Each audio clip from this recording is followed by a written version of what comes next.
Welcome to Sports Geek Q&A. Here's your host, Sean Callanan.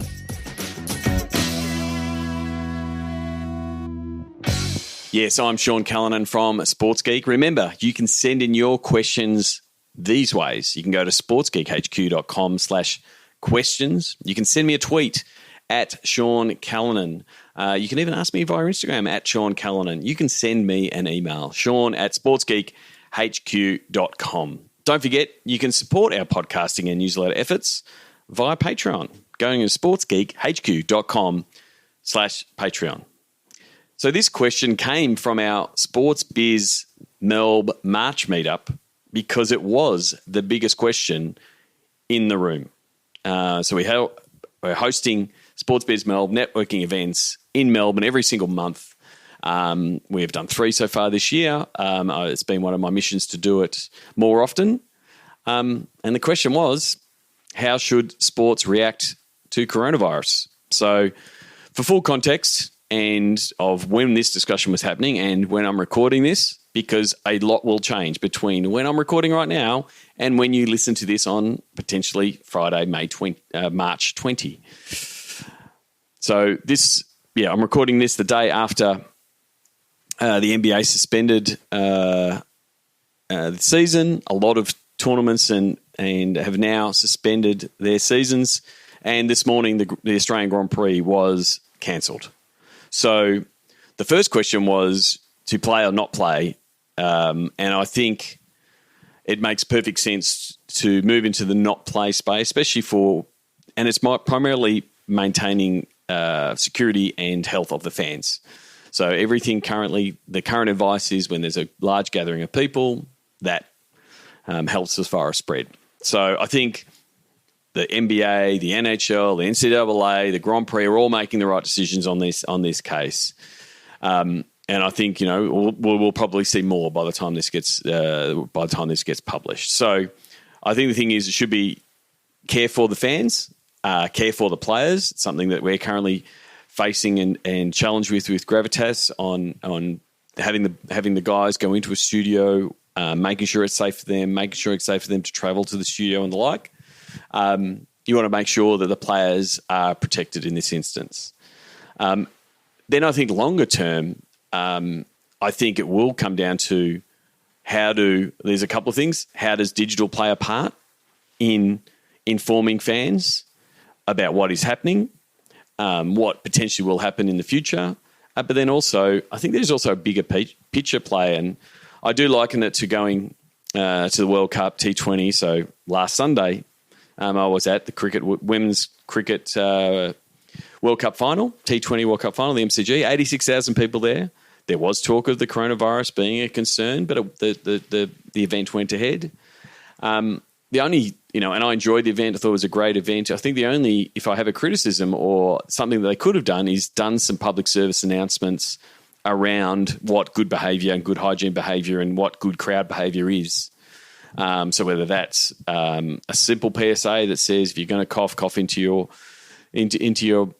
arm, or use a hanky, or wash your hands, all of those kind of things, the messaging that we are currently getting out, I think sport can play a part. Similarly to how AS Roma have used their social platforms to amplify the stories of missing children, I think there's potentially an opportunity for sports to help get the message out around what is, good behaviour and safe behaviour and good hygiene in this time. But I also think there is also some real long-term concerns, and we need to look at how digital can keep the conversation going with teams and fans if there is long layoffs. So what do digital teams do with no content? How do you tell a story if there is restrictions around who is attending the event? Those kind of things. So there's still a lot to be played out. I do feel for everyone that is affected by this, and hopefully, again, fingers crossed, touch wood, all of those things. In 4 to 6 weeks, things start returning to normal, and we can hope that happens. But it is a little bit of wait and see. But I think erring on the side of caution does make sense.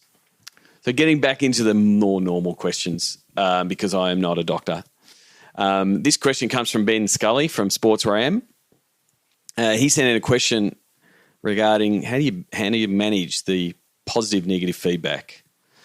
And so I'll read his question first because it's really well thought out. And thank you very much for sending it in, Ben.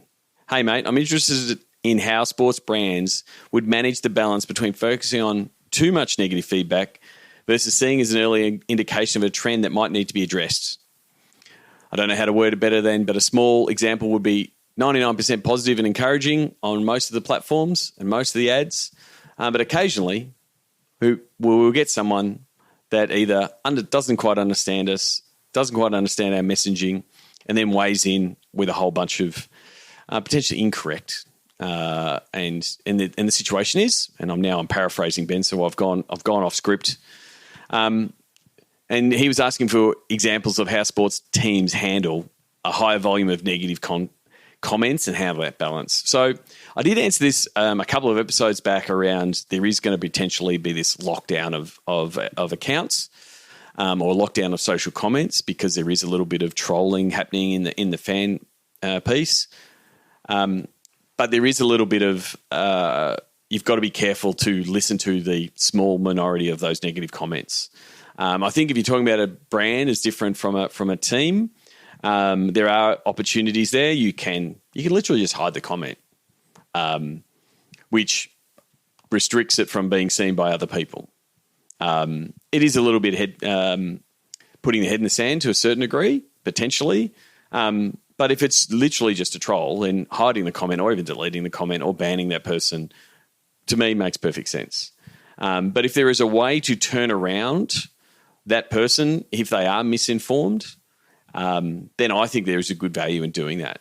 And I have seen cases, and one is an example. We were working with the stadium when they opened up, and they had a new stadium, and unfortunately, one of the rows in the stadium was mislabeled, and so there was a whole row in the stand that didn't actually exist, but there was 10 people standing there with tickets for that row that didn't exist. So they all had to be moved, and so a lot of that conversation happened on social media, happened on Twitter. Hey, stadium, we need to be moved. And so they were all moved. They were all put in different positions. That was all fine.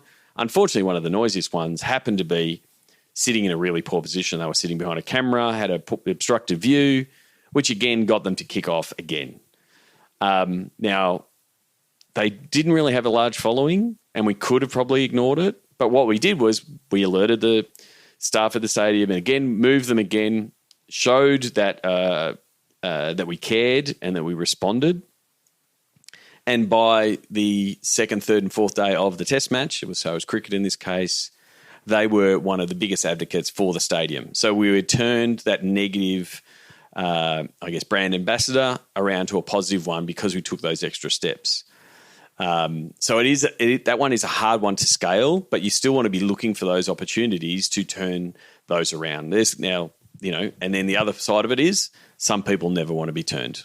So I don't know if I've given you an exact answer to that, Ben, but it is a bit of managing it where you can, trying to identify and sort of having your own little flow chart. Is this just a troll? Yes. Then just delete or hide or ban. Is this a genuine concern? Yes. We will respond to it and try to rectify it. Is this a continuing concern? Then we need to improve our process or we need to update our FAQs and that kind of stuff. So I think that's the main thing that you want to do. I do think, monitoring feedback and comments on your ads is really important. I've seen a lot of ads that are running really out there in the wild with people saying all kinds of things on the ads. I think leaving that unattended is really poor, both customer service and just really poor for your brand. So hopefully that answers your question, Ben, and I guess we'll catch up for coffee to find out if it actually has. The last question is from Glenn Mills. He sent in via the website. Thank you very much, Glenn. He says, "Hi, Sean. As a sports nut, I made the decision to drop Foxtel and switch to Kayo as a streaming service." But he says, "But I'm sure you found buffering and freezing a nightmare and destroys any viewing pleasure. Is there a solution? Will we see the quality of streaming anytime soon? Keep up the good work." Well, first of all, thanks, Glenn. I think in this case, this is a case of Australian internet. more so than KO as a streaming product.